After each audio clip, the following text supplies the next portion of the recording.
Some cases don't just stay on the desk, they follow you home. They wait in the corners of your mind, asking the same question over and over. Who was she?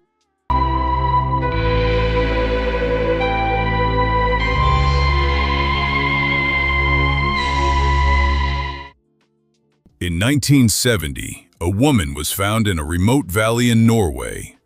She had no name, no past, just a suitcase full of disguises and a dozen identities. Tonight, we're going into the Death Valley to find the truth. November 29th, 1970.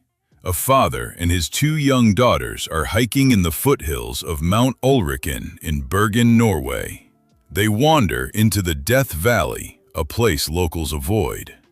There, tucked between boulders, they find a sight that will haunt them forever. A woman, partially burned, surrounded by strange artifacts, bottles of water, a plastic bag, and a collection of sleeping pills.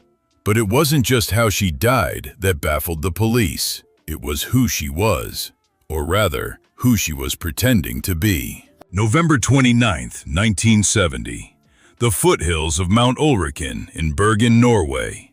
The Death Valley. This wasn't just a death. It was a vanishing act. The coded notes we found in her suitcase weren't just logs. They were a countdown. She was a ghost in the grand hotels of Norway. Staff remembered her well. A woman who spoke multiple languages, smelled of garlic, and constantly moved tables in the dining room. She was always watching the door, always waiting for someone who never seemed to arrive. I'm sorry, could you change my room? I'm afraid this one is too close to the stairs. And please, inform the staff I am not to be disturbed. I have a long journey ahead. At the Hotel Neptune, she was a brunette in velvet, using the name Genevieve Castellan. At the Viking Hotel, she was a blonde who kept her door locked, known as Elisabeth Lienhofer. In hotel lobbies across Norway, she appeared in sharp business suits and a red wig, meeting with unknown men in the shadows of the Cold War. To some, she was a sophisticated traveler, elegant, wealthy, and speaking multiple languages. She wore expensive jewelry and carried herself with an air of mystery. I move around quite a bit. Antiques, you see. They have histories. I prefer to keep mine private.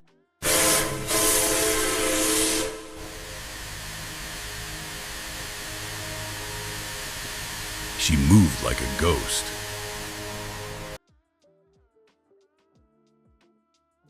She vanished into the Bergen fog like she never existed. But she left a breadcrumb trail in locker number 008. 2 suitcases. Inside, a collection of wigs, silver spoons with the hallmarks filed off, and a notebook filled with cryptic codes. She was meticulous. She didn't just change her hair, she erased her belongings. Even the spoons in her suitcase were stripped of their history. 1970 was the height of the Cold War. Norway wasn't just a scenic getaway, it was a front line. Just miles from where she was seen, the Norwegian military was conducting top-secret tests of the Penguin missile. The codes in her diary? They didn't just track hotels. They aligned perfectly with those test dates. Witnesses placed her near the test sites. Here she is, or at least someone matching her description, talking to Navy officers under the gray Bergen sky. Was she a courier? An observer for the East? Or was she a double agent who flew too close to the sun? In the world of international espionage, information is the only currency. And sometimes, the price of that currency is your life.